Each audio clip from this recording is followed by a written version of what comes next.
Bonjour tout le monde et un bonjour très spécial aux membres de la Fraternité à l'heure de Dieu. C'est un plaisir d'être avec vous encore aujourd'hui pour une petite capsule. Et pour les gens qui nous connaissent un petit peu moins, on a un groupe Facebook Fraternité à l'heure de Dieu.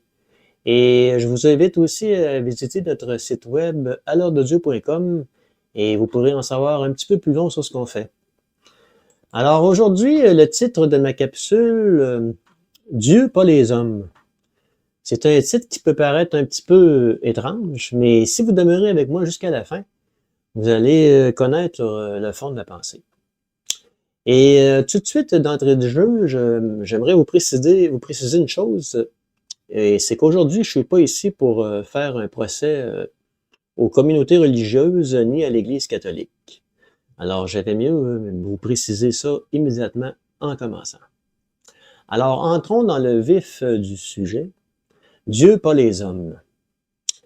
Lorsque j'ai fondé le site web à l'heure de Dieu, il y a maintenant de ça 22 ans, mon but c'était de partager ma foi avec d'autres personnes. Je me sentais un peu seul comme croyant et j'ai décidé de me servir du web pour partager ma foi. Ça prenait quand même un minimum de courage à cette époque-là pour s'afficher comme croyant sur le web et je pense que ça en prend encore un petit peu aujourd'hui. Vous savez, on vit dans un monde où Dieu est souvent laissé pour compte, même parfois ridiculisé.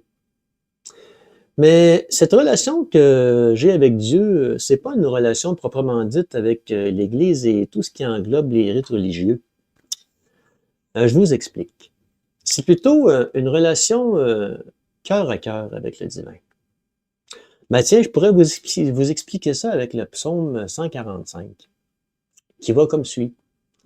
Ne placez pas votre confiance dans les hommes qui sont incapables de sauver.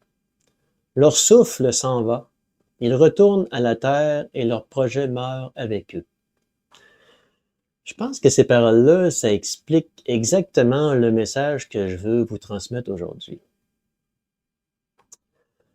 Ce que je vais vous dire tout de suite, c'est mon opinion strictement personnelle. Vous en ferez ce que vous voudrez comme d'habitude. Mais je pense sincèrement que la foi ne devrait pas reposer uniquement sur les hommes. Je m'explique. Vous savez, les hommes sont parfois fragiles, limités, imparfaits. Vous connaissez sûrement la maxime qui est attribuée à saint François de Sales qui dit « Là où il y a de l'homme, il y a de l'hommerie ». Vous savez, même les apôtres étaient imparfaits. Hein? Je pensais à ça ce matin. Pierre, il a renié. Thomas, il a douté. Et puis, les disciples, qu'est-ce qu'ils ont fait lors de la crucifixion? Hein? Ils ont pris la poudre d'escampette. Ils ont eu peur. Mais je pense que j'aurais peut-être fait la même chose aussi. Je pense que j'aurais pas voulu assister à la crucifixion de Jésus.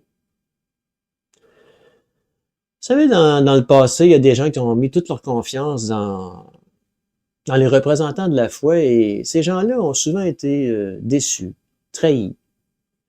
Leur foi s'est effondrée avec eux. Hein. Puis ça, c'est complètement humain. Hein.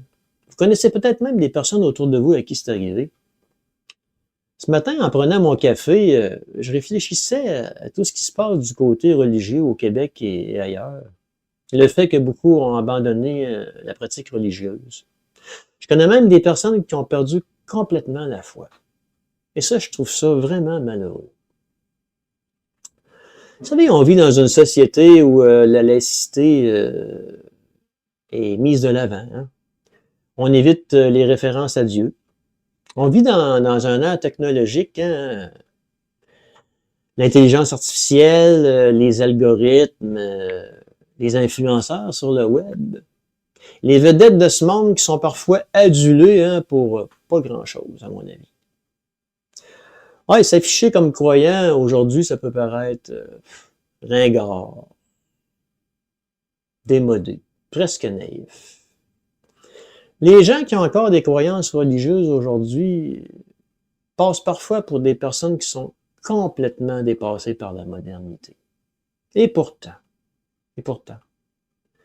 Si vous saviez à quel point c'est encore possible aujourd'hui de vivre une spiritualité profonde et enrichissante. Une spiritualité qui ne dépend pas des tendances, qui ne dépend pas non plus de l'opinion publique. Non. Une spiritualité enracinée dans une relation personnelle avec Dieu. Croire, ça ne veut pas dire fermer les yeux sur les erreurs du passé. Ça ne veut pas dire non plus nier les blessures qui ont été faites par les hommes. Non. Croire, c'est choisir Dieu, pas les hommes. Il y a une autre maxime qui dit les hommes passent, mais Dieu demeure. Si votre foi a été ébranlée par des déceptions humaines, je vous invite à faire aujourd'hui une distinction essentielle. Ne rejetez pas Dieu à cause des hommes. Surtout pas. Surtout pas. Il ne faut pas confondre la fragilité humaine avec la fidélité divine. Si dans le passé quelqu'un vous a blessé au nom de Dieu, rappelez-vous ceci. Ce n'est pas Dieu qui vous a blessé. C'est un être humain fragile, blessé lui-même au plus profond de son être. Vous savez, la foi chrétienne, ça repose pas sur la perfection des hommes, mais plutôt sur la fidélité du Christ. Et je vais conclure ma petite capsule aujourd'hui avec une parole de Jésus-Christ qui dit « Venez à moi, vous tous qui peinez, et moi je vous donnerai le repos. » Et je vous souhaite à tous ce repos-là, mais je vous souhaite surtout d'avoir une relation avec Dieu et de ne pas en être gêné. En tout cas, moi, c'est ma conviction, et puis je suis très heureux de vous transmettre ceci aujourd'hui. Comme d'habitude, pour les membres de la fraternité à l'heure de Dieu, une autre prière, et puis je vous dis bye!